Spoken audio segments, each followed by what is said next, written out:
What's up, YouTube? This is the Big Fish Network, home for Miami Dolphin fans worldwide. On this video, I'm going to preview our Week 3 game against the Bills at 1 o'clock. Buffalo had 12 players appear on their injury reports this week. Among those is safety Micah Hyde. He's going to be out. Running back Tywan Jones is out. Defensive tackle Ed Oliver and Jordan Phillips is out, so we may have an easier time running that inside zone in the interior. And wide receiver Gabriel Davis is questionable. He may be a game time decision. On the Dolphins injury report, we got several players that's dinged up. Some of them didn't practice this week. Xavier Howard, which is key. I hope he can find a way to make it this game, because we need him to guard. We need somebody like him to stick Diggs. Byron Jones, I think he's out as well. So it's gonna be a combination of Kader Kohu, Nick Needham, and Keon Crossan. We'll have to figure out who's gonna handle most of the snaps at cornerback if Xavier can't go. But that's gonna be a tough one if we lose him and he can't play. Teron Armstead is also listed as questionable on the list. I thought Greg Little did a good job last week in the Baltimore game, so we'll see how that works out. If he plays, I'm good with that. I think he can play, and I think even Larnell Coleman, if we put him in there, I think he can do a good job. I like the way our scheme is, and our coaches. You could tell that our new scheme and pass protection seems to be a lot better. For a second consecutive game, the Fins are going to be without tight ends Hunter Long and Sethan Carter. Hunter Long, he's dealing with an ankle issue, and Sethan Carter is in concussion protocol. Both of them were ruled out on Friday, and we'll probably go into this game with the same 3 tight end sets that we went into against Baltimore, which is Gesicki, Smythe, and Tanner Conner, which I'm good with that as well. The Fins also listed defensive tackle Raekwon Davis, who's dealing with a knee issue, and wide receiver Cedric Wilson Jr., who's got a rib issue. They're both questionable as well, and both of them were limited in Friday's practice, from what they have on the reports. These are arch rivals. I mean, the game we had against Baltimore was incredible, but these are arch rivals. I hate the Bills. We played them 116 times, and we currently still lead the series 64-51, and we had one game where we had a tie. If we win this game somehow and we pull this out, it's not only going to put us 2-0 in the division, but it's also going to give us a 3-conference lead as well, because we beat New England. So that's what gave us that'll give us the 2-0 lead in the division, in the AFC East. And it'll already put us in playoff position this early in the season if we win this game. That comeback last week, that we had against the Ravens, probably was the greatest comeback that I ever seen in Dolphins history, since I've been watching as a fan. The Miami Miracle, that was incredible too, with Tannehill, but and Kenyon Drake taking it all away. But it was just that. It was a miracle. This wasn't no miracle. This was, the Ravens, they've always been a more physical team than us. And for us to out-physical the Ravens at the end of the game, Mike McDaniel called a beautiful game in the second half. Tua got unleashed, and we beat they motherfucking ass. I was talking shit all motherfucking week, and I'm going to be talking shit all the way till kickoff at 1 o'clock. Because we showed something last week. We showed something that we ain't seen since Duper and Clayton. Y'all just think about it. When we had Tannehill, there was times where, we did come back, but not like this. Not like this, this man, we scored 28 points in the fourth quarter.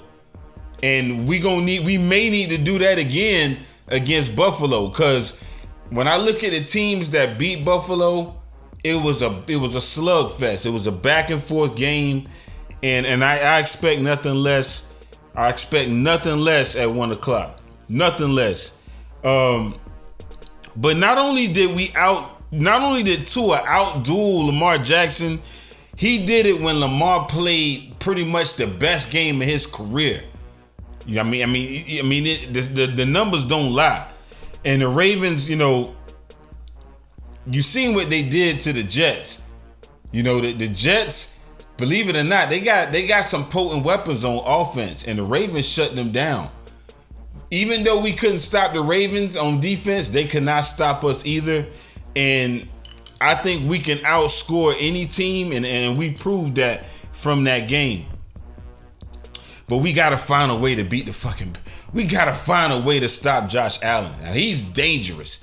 He is dangerous. And them quarterback power runs that he catch teams with, that's what's keeping defensive coordinators up. That's what Josh Boyer better be trying to figure out a way. I don't know if we got to keep, Landon Robinson as a spy or maybe put Channing Tindall in the game since he got good sideline to sideline speed. Maybe he can be the spy, but we got to do something to stop him from running these quarterback powers, and they run most of their plays, they run out of shotgun.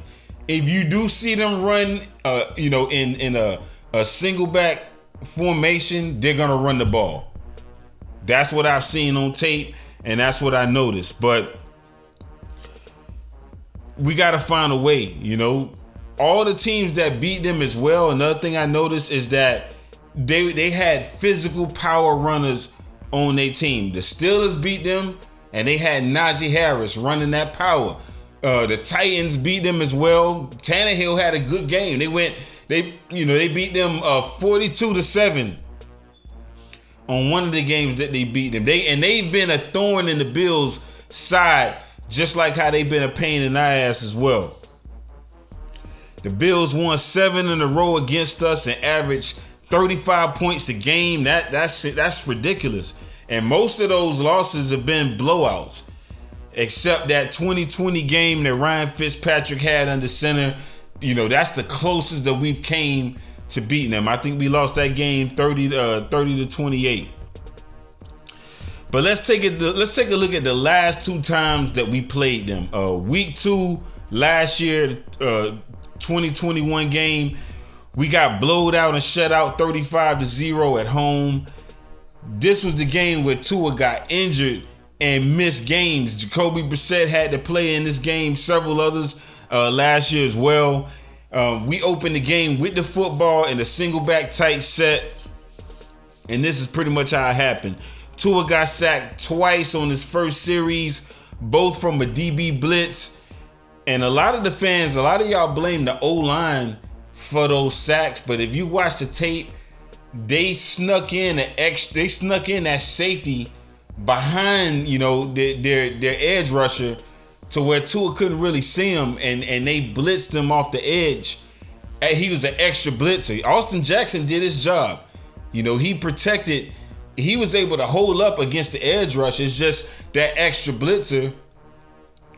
They caught us when we was, moving our tight end away from the blitzer, which made no sense at all. If he would have stayed there, he would have been able to pick him up. And Tua would have never got sacked. But instead, he got hit by Teron Johnson. On the second sack, that was also on Tua's left side. You would think the Bills would try to blitz to his blind side, but they attacked him in the beginning of the game, to the right side at his peripheral where, he could see him coming. He's looking down the field, but they coming directly at him. Our running back didn't pick up the blitz. Malcolm Brown had no awareness, picked up the wrong blitz. It was one coming in the middle, but he also looked like he was dropping back. He should have picked up the one that was coming on the left side. He didn't do that. So we had a 3-and-out, end up punting the ball. They got in good field position from the return by McKenzie. Then we got gashed from a 40-plus yard run. It was a misdirection run by Devin Singletary to the house that gave them the opening lead 7-0. Tua's second series, he get a nice run by Gaskin, who, went inside and bounced it to the right for a 20-plus yard run.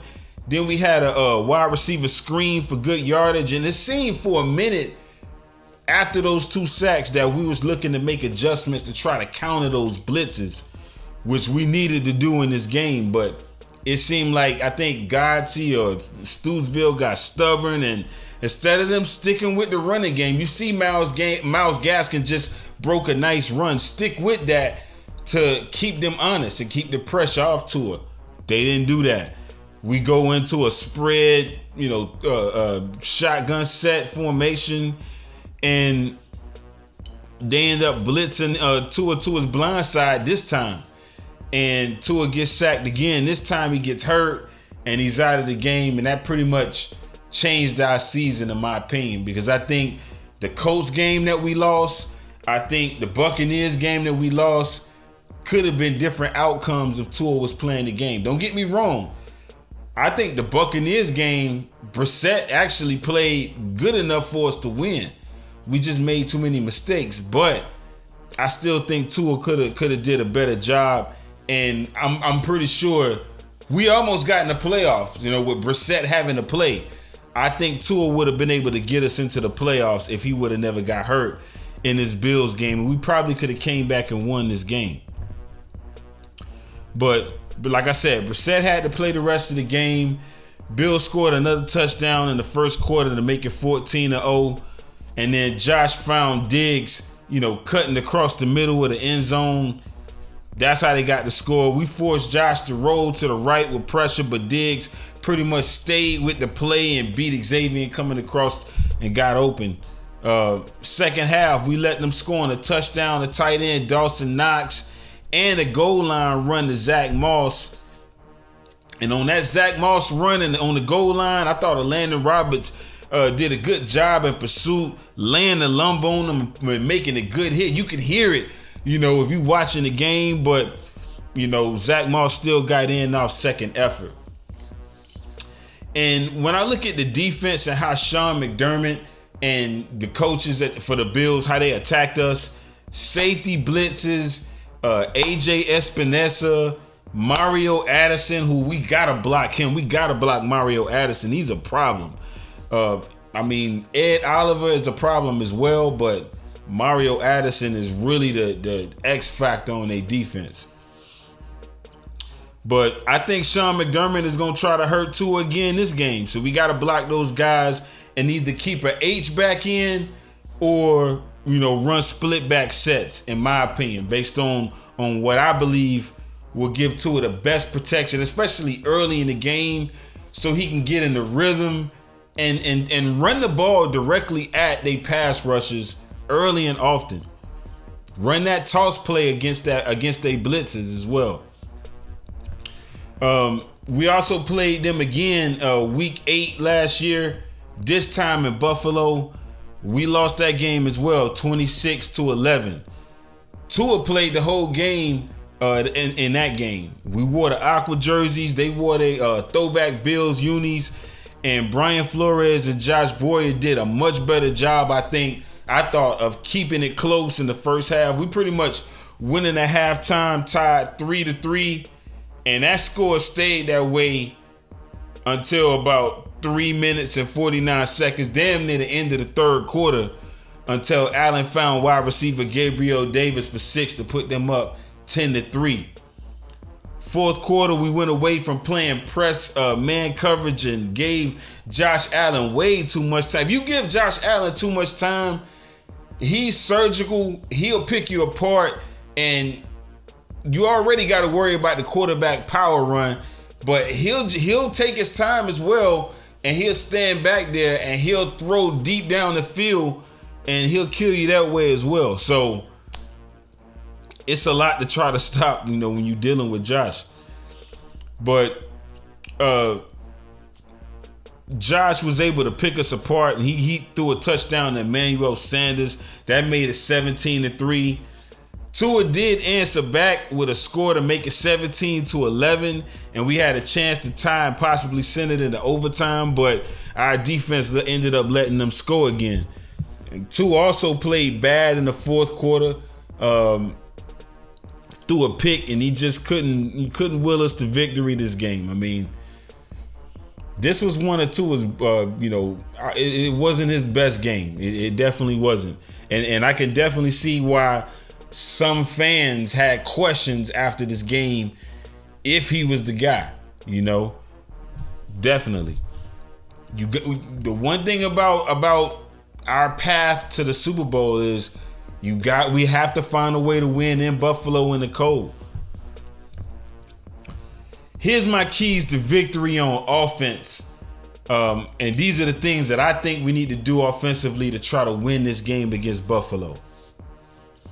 Run bunch formations out of 3 wide receiver sets and split backs out of shotgun for added protection on both sides. I think that'll lead to good passing. We'll be able to find Tyreek Hill on some posts and crossing routes. And I think we will definitely. I noticed the other teams that beat them, bunch 3 wide receiver sets all together on the same side, and them just being able to change their routes and in tight sets as well. Tight sets with 3 wide receiver formations. Toss plays, jet sweeps, wide receiver screens, and running back screens. Run those early to neutralize the blitz. That'll stop all of those safety blitzes that the Bills like to run, that Sean McDermott likes to confuse quarterbacks with. I think Chase Edmonds should be featured more this game. I noticed the Cardinals, when the Cardinals beat the Bills, Chase Edmonds, I thought, did a good job in that game. He had some pretty good runs. Another thing I think we need to do on offense, run ace formations with 2 tight end sets early. I think and motion the tight end to the side that we notice they have an extra blitzer going to, that way he can chip that blitzer, give Tua enough time to step up in the pocket, maybe get around it and roll out, scramble or find a receiver that's cutting to the left. Use Tyreek Hill as a punt returner this game. The Bills, I noticed their punt coverage is not that good. I think Tyreek can break one to the house if we put him back there. I believe that'll be a difference maker in this game as well. Protect the ball in the red zone and at least get 3 every single time. At least kick a field goal every single time we get in the red zone. The last 2 times we played Buffalo, there was times we got in the red zone. It was always a turnover of some sort, a fumble, or we went for it on 4th down, 4th and 1, and we didn't convert. That Malcolm Brown not being able to stretch out and convert and get that first down hurt us on that first game. We got to be able to convert in the red zone, get at least 3. Use the Gesicki plays that Chan Gailey ran in week 2 of 2020. Every time we played them, Gesicki is always giving the Bills problems. So we definitely need to target Gesicki this game. Here's my keys to victory on defense. Like I said, Josh Allen is I'm just guessing on this, you know what I'm saying? I watched the tape and it just seemed like we gotta force him into a lot of mistakes. But here's the best that I can come up with. Zone blitz out of nickel formations. I noticed the Steelers and the teams that beat them, even the Titans, the Chiefs also. The Chiefs played more man coverage against them, but the Steelers definitely played a lot. They played they DBs about 10 yards back. And Josh Allen don't really like nickel zone coverage. He'll check down to the whoever's in the middle, and he'll try to go to a slot receiver, Cole Beasley, who's no longer there. Thank goodness Cole Beasley, we ain't got to deal with him, because he was also a problem for us. We must get pressure if we are going to play man bump and run coverage. Do not give him time, because he's going to go deep. So Definitely gotta focus on that. Like I said, the Bills run most of their plays out of shotgun. Watch the quarterback power run. Josh is a part of their ground game. They also like to run halfback sweeps to Singletary and Moss out of that. Halfback sweeps. Watch the Philly special type gadget plays where they throw to Josh Allen, because they like to run those every now and then as well. That's on tape. And I think I might be wrong on this, but I think another good strategy against Josh, I think we got to really be good in the kicking game. So that's number one. And make him dink and dunk down the field. You know, we'll take some of the quarterback power runs, but when he do run, stick his ass. You know what I'm saying? Put a helmet to that football, try to make him fumble. Make him pay if he gonna run. And try to make him dink and dunk down the field. I think he'll eventually either make a mistake or we can force him into a 3-and-out possibly. I think Melvin Ingram needs to be the X factor in the pass rusher off the edge. Melvin Ingram will be an X factor if we win this game on defense. He was a part of that Steelers loss that they had, and he was also a part of that Chiefs loss that they had. It wouldn't surprise me if Chris Greer and Mike McDaniel and the whole staff went and got Melvin Ingram just for the Bills. Same thing with Tyreek Hill. I believe Tyreek Hill is for the Bills. He's a Bills killer. We're going to eat buffalo wings, goddammit. Win the kicking game with as many touchbacks as possible. I think we gotta keep them, make them start from the 20-25 yard line every time or less. We got to be real good in the kicking game. I want them to have to work if they gonna beat us. I don't think they can drive down the field. I think they just be getting a lot of big plays, and they be having, you know what I mean, and we're weak against the run, interior misdirection runs. Christian Wilkins, you need to be on your job this game, man. For real. Let's look at a time when Shula coached against the Bills. We'll take a look at the 1995 Week 9 game. Shula wins 23-6 against Coach Perry Fuel. Marv Levy, he had some medical issues, so he couldn't coach the game. Jim Kelly was their quarterback, but their top weapons, wide receiver Andre Reed and running back Thurman Thomas, they were also out with injuries this game. So we didn't really beat their best, but we still won this game. Dan Marino himself, he was back from missing 2 games, and he was a little rusty, but he utilized his running backs in the passing game as he always does, as a Shula staple, threading the needle on passes to running back Bernie Parmalee and Terry Kirby. And on defense, edge rusher Marco Coleman was a wrecking ball, wrecking their whole scheme on defense by beating double teams, driving to the quarterback, and the Bills pretty much had no answers for him. Brian Cox was also a beast this game, and I wish we had an asshole like Brian Cox on this defense. I like Jerome Baker. I think he's good, but he don't have, when he tackles, he don't deliver that pop. I want somebody that's gonna spear the defender to the ground and make sure that they get no yards after contact. And, you know, Kelly was harassed and frustrated the whole game. He only went 17 for 32, 147 yards, no touchdowns.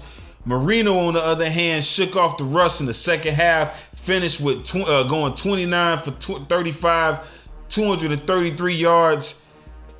And that evened our records at 5-3 apiece.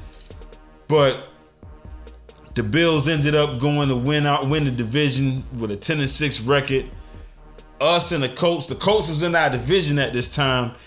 We both finished 9-7, and we had a chance to beat Buffalo in the AFC wildcard game, but we lost that game as well, 37-22. Their weapons came back, and you know that K-Gun offense just just it was our undoing. That's why we couldn't win. But we got to make sure that we win this week. I think if we follow these keys to victory that I laid out, I think we could win this game. I'm pretty sure Mike McDaniel got something cooking. I'm pretty sure Josh Boyer he's in the kitchen chefing it up, trying to dial it up so we can blitz and beat this team. We got to stop Josh Allen somehow.